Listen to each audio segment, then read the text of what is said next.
Hello and welcome back to my channel. This is Nicole and today I'm going to be talking about something that is a little important to me, or very important to me, and I'm sure many other blind people in the blind community, and that is going to be about mannerisms and the stereotypes that others put on the blind and visually impaired community.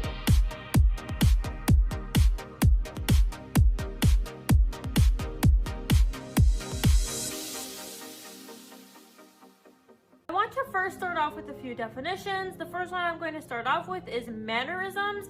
A mannerism is a movement of the body or part of the body which is socially inappropriate. And then another definition that I want to explain is motor overflow. So our bodies produce excess energy, and motor overflow is the way to release that excess energy, such as doing things with fidgeting, swinging the leg, or maybe playing with your fingers, tapping your foot, and etc. And finally, another definition is body language. Body language is something that you do that is socially acceptable and is socially appropriate, unlike a mannerism, such as fidgeting in an appropriate way. So, as I'm sure you have figured out by now, I am legally blind and I was born with a condition called Leber's congenital amaurosis, LCA for short. And with my eye condition, I actually am known to do things such as rubbing my eyes, poking at my eyes, and stuff like that. And I actually don't do it very much, but when I was a kid, I did it all the time. I used to rub my eyes all the time. I would just sit there and go like this with my eyes, or I just like poke them. And my parents always told me not to do that. They would tell me, stop poking your eyes, stop rubbing your eyes. But it is something that comes with my condition. It's very known to come with a lot of other blind and visually impaired related disorders, and it's just something that is, I guess, made normal, and other people outside of the blind community have seen that as normal. And then also another thing that's very common with blind and visually impaired people is either they have sunken eyes, where their eyes are sunken in a little bit, or they have cloudy eyes, or their eyes shake a lot. Like my eyes shake a lot. I have a condition called nystagmus, which is uncontrollable shaking of the eyes.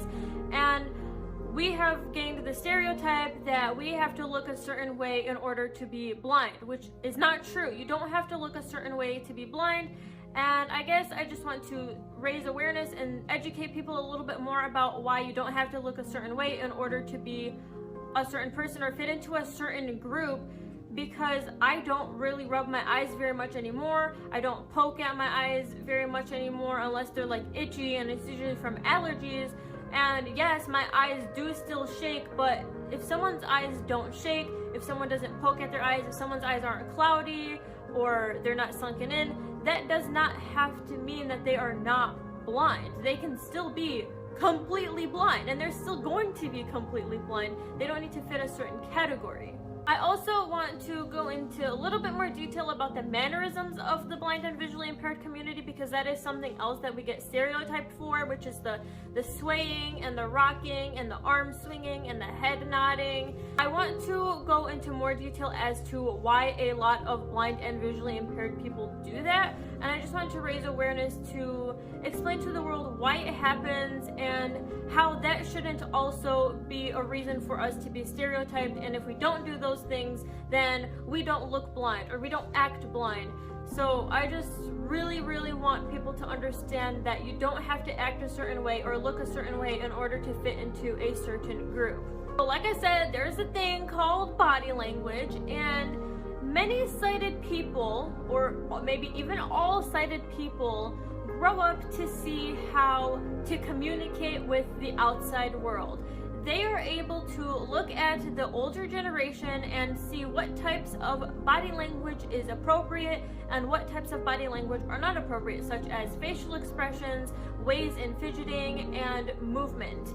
For a blind person, especially someone who is completely blind, we do not get to see that. When we are born and when we are growing up and we are going through school or going to gatherings and events, we don't get to see how sighted people are communicating. We don't get to see how everyone else is navigating life and doing things which are socially acceptable. So like I said, a mannerism is fidgeting in a way that is inappropriate, or moving the body in a way that is inappropriate, such as rocking and swaying, which many blind people do. And like I said, there is motor overflow, which is where your body needs to spend its energy, because we are humans and we have lots of excess energy. And if we're just idling, I'm sure many of you right now are either playing with your fingers or your toes, or your feet are fidgeting, or, I mean, like bouncing up and down, your legs are bouncing. When you sit down and you're idling and you're waiting for your order at the restaurant, your legs are just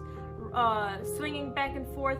Those are normal because they are socially acceptable. They have been made socially acceptable by society, by certain cultures, and so people don't look at those as abnormal. But if you see someone sitting there rocking and swaying with their entire upper trunk, then you're gonna be like, that's not normal. And you're gonna automatically assume that something is wrong, which, I mean, the person is most likely going to have some type of disability, especially blindness, because it is very common in the blind community to rock and sway and nod your head and move in ways that are socially and culturally inappropriate. But that's not the blind person's fault. It's not because they have something wrong with them. It's because they haven't been able to see what types of fidgeting and what types of body language are appropriate. And then I'd also like to add on that other than mannerisms, another reason why blind and visually impaired people may sway and rock is because of balance. We use, well, I don't, but sighted people use their eyes for balance. There is a way for you to look and be able to use your eyes to help you balance better. If you do not have your eyesight and you have vestibular issues, which means balance issues, or problems with your ears or nerves, you automatically are most likely going to sway and rock. I challenge sighted people who can do this to stand up and try balancing with your eyes open, and then try balancing with your eyes closed, and see how much of a difference there is when your eyes are open versus when your eyes are closed. You are most likely going to have worse balance when your eyes are closed, and therefore you are going to sway and rock more than you would with your eyes open, where you are depending on your eyesight. And so I just want to make that known, that it's not just the mannerisms and the lack of body language, but it is also due to balance. It's just natural science that happens with our bodies.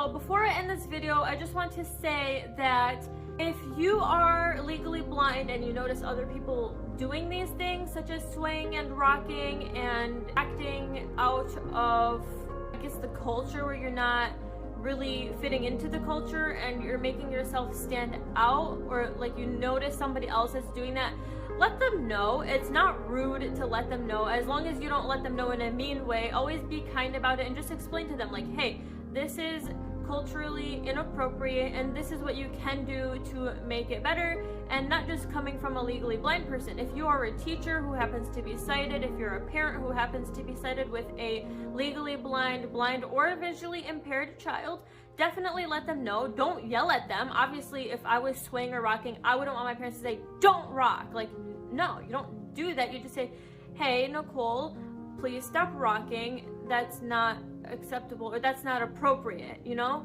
And be kind about it. And over time, if it's ingrained into their heads, they're not going to do it. Like me, I used to rub my eyes and poke at my eyes all the time, and now I barely ever do it. Like I said, unless it's allergies or I'm really tired, but I don't do it anymore because my parents and teachers would always tell me, stop touching your eyes.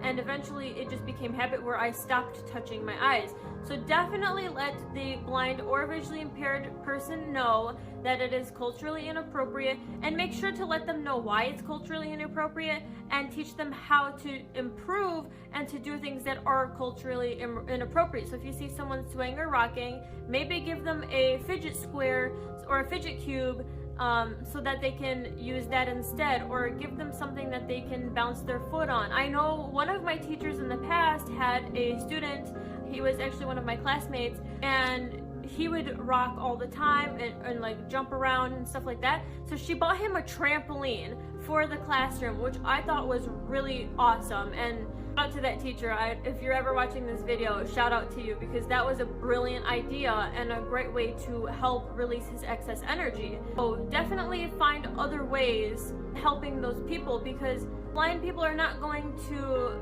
know exactly the right ways to fidget. They're not going to understand body language if they have never seen it or if they have never been educated on it. And finally, if you possibly can remember to do this, please don't tell a blind person that they do not look like a blind person, because we don't want to feel like we have to fit into a certain stereotype in order to look or be a certain way. And I know that you may only want it to be meant as a compliment, but like me personally, I don't take that as a compliment. And I know a lot of people don't mean harm by it, and I completely understand, but that's why I'm recording this video, because I just want to educate people just a little bit more. So yeah, I'm done. Alright, thank you for watching this week's video. Please don't forget to subscribe, don't forget to hit that bell so you never miss a notification, and don't forget to hit that thumbs up. I'll catch you on the next video. I love you guys. Bye!